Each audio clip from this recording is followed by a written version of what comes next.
Camp Nou, Kamis dini hari itu menjadi saksi bagaimana sebuah rencana besar bisa hancur oleh satu momen krusial. Barcelona yang tampil agresif di bawah Hansi Flick harus menerima kenyataan pahit saat bek muda mereka, Pau Kubarsi, menerima kartu merah di menit ke-44 setelah tinjauan VAR. Pengusiran ini adalah belati yang menusuk jantung strategi Blaugrana.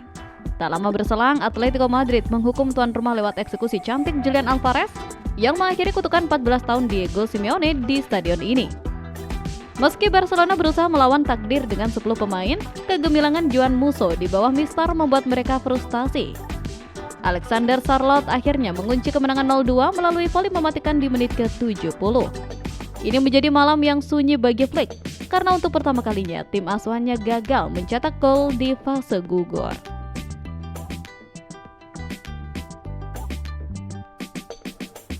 PSG kini berdiri sebagai momok paling nyata bagi wakil Inggris. Sang juara bertahan akan menjamu Liverpool di Pras des Princes dengan catatan yang bikin nyali ciut. Setelah melumat Chelsea dengan agregat telak 2-8, tim asuhan Luis Enrique siap meneruskan tradisi mereka sebagai pembasmi utusan Premier League. Enrique mengungkapkan bahwa mereka sudah terbiasa menghadapi gaya main Inggris dan siap mendominasi penguasaan bola. Statistik memang berpihak pada Paris, mereka tak terkalahkan di 6 laga terakhir melawan tim Inggris. Dengan KPK yang sedang tajam-tajamnya, Liverpool yang datang dengan luka domestik harus berjuang melawan kemustahilan di kota yang kini terasa sangat angker bagi mereka. Arsenal dikabarkan sedang menyusun rencana ambisius untuk mendatangkan bintang Real Madrid Eduardo Camavinga. Jurnalis Sancha melaporkan bahwa Meriam London ingin memperkuat kedalaman skuad demi mengamankan peluang treble winner. Langkah ini diambil setelah lini tengah mereka sempat goyah akibat cedera ringan yang menimpa Declan Rice dan Martin Zubimendi. Meskipun Camavinga merupakan pemain kesayangan Carlo Ancelotti, Real Madrid kabarnya mulai mempertimbangkan untuk melepasnya dengan nilai sekitar 100 juta pound sterling guna permajaan skuad. Arsenal sangat tertarik pada fleksibilitas Camavinga yang bisa bermain di berbagai posisi lini tengah hingga bek kiri. Walaupun sang pemain masih ingin bertahan di Spanyol, kehadiran pemain berusia 23 tahun ini di Emirates diyakini akan menjadi peningkatan instan bagi strategi Mikel Arteta. Beralih ke Italia, Napoli sukses memetik kemenangan dramatis 1-0 atas AC Milan di Stadion Diego Armando Maradona. Gol tunggal Matteo Politano di menit-menit akhir resmi membawa Napoli mengkudeta posisi kedua klasmen Serie A. Usai laga, Massimiliano Allegri mengakui bahwa timnya memang belum sanggup bersaing di jalur Scudetto. Sebaliknya, Antonio Conte menegaskan bahwa kemenangan ini memberi rasa percaya diri tinggi bagi timnya untuk terus mengejar Inter Milan di puncak.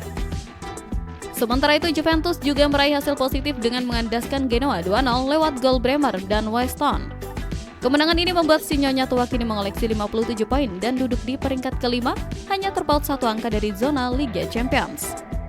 Dinamika di Serie A semakin ketat, di mana Napoli mulai mengancam singgasana juara sementara Juventus perlahan merangkak naik ke papan atas. Hubungan Real Madrid dan Vinicius Junior nampaknya sedang berada di titik nadir. Drama negosiasi kontrak yang macet selama 18 bulan terakhir menjadi sinyal kuat bahwa sang penyihir Brasil ini mulai menatap pintu keluar Santiago Bernabeu. Pemicunya sederhana namun pelik. Vinicius menuntut apresiasi finansial serta Kylian Mbappe dengan angka menembus 500.000 pound sterling per pekan. Namun pihak Los Blancos kabarnya enggan meluluhkan prinsip mereka yang membuat agen sang pemain mulai bergerilya mencari pelabuhan baru. Nama-nama besar seperti Manchester United, Manchester City hingga Liverpool kini masuk dalam radar pencarian.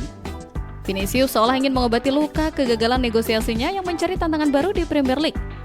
Jika kesepakatan tak kunjung tercapai hingga musim panas 2026, Madrid diprediksi bakal lebih memilih menjual aset berharganya ini daripada kehilangannya secara gratis di tahun 2027. Di sisi lain, godaan uang tak terbatas dari Liga Pro Saudi juga siap mengintai jika kesepakatan di Eropa menemui jalan buntu.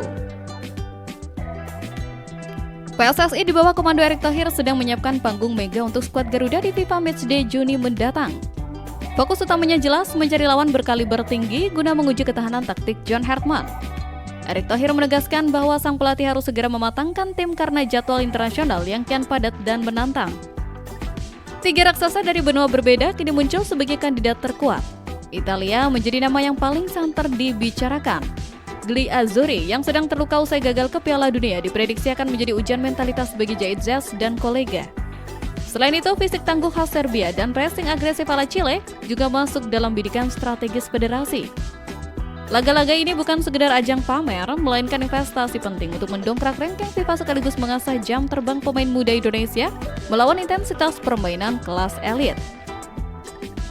Kini, publik sepak bola tanah air tinggal menunggu raksasa mana yang akan menjajal rumput Nusantara pada Juni nanti. Sepak bola Italia sedang berada di titik nadir yang paling sunyi. Bayangkan, pemilik 4 bintang dunia ini harus menerima kenyataan pahit, absen di 3 Piala Dunia berturut-turut. Kekalahan lewat adu penalti dari Bosnia di Stadion Bilino Polje bukan sekedar kalah main, tapi sebuah aib sejarah yang sulit dinalar. Di pinggir lapangan, Gennaro tak kuasa membendung air mata. Ia berujar bahwa kegagalan ini adalah pukulan yang teramat sulit dicerna bagi seluruh pergerakan sepak bola Italia. Bahkan dengan nada yang sangat emosional, ia mengaku rela menyerahkan bertahun-tahun hidupnya asalkan target lolos itu tercapai. Senada dengan sang pelatih Leonardo Spinazzola meratapi nasib sambil bergumam bahwa anak-anak Italia kini harus tumbuh besar tanpa pernah melihat negaranya berlaga di panggung dunia. Namun, di balik air mata, kritik tajam datang dari sang maestro Fabio Capello. Ia mengecam situasi ini sebagai tragedi dan aib nasional. Capello merasa miris melihat tidak adanya tanggung jawab dari jajaran federasi setelah kehancuran struktural ini. Baginya, Italia sudah kehilangan jati diri sejak lama akibat minimnya regenerasi sejak era emas 2006 dan infrastruktur yang menua. Tanpa perombakan total dari akar, Gli Azzurri akan terus terpuruk dalam trauma mental yang berkepanjangan. Beralih ke drama transfer, rumor yang mengaitkan Mohamed Salah dengan Real Madrid akhirnya menemui titik terang yang cukup dingin. Meski status Salah sebagai mega bintang tak terbantahkan, Real Madrid secara tegas menyatakan tidak akan mengejar penyerang Mesir itu, bahkan jika statusnya bebas transfer sekalipun. Manajemen Los Blancos menjelaskan bahwa Salah tidak masuk dalam rencana jangka panjang klub yang kini sangat memprioritaskan talenta muda. Di usia 34 tahun, Salah dianggap bukan lagi solusi yang selaras dengan filosofi regenerasi Madrid. Meski lini serang mereka sempat diterpa badai cedera, sang raja Eropa tetap teguh pada pendiriannya untuk tidak melakukan investasi jangka pendek. Alhasil, masa depan Salah kini lebih condong menuju gemerlap kontrak besar di Liga Pro Saudi sebagai pelabuhan terakhir karirnya. Panggung Mega Senayan malam ini bukan sekedar rumput hijau, melainkan kawah candra di muka bagi ambisi besar skuad Garuda.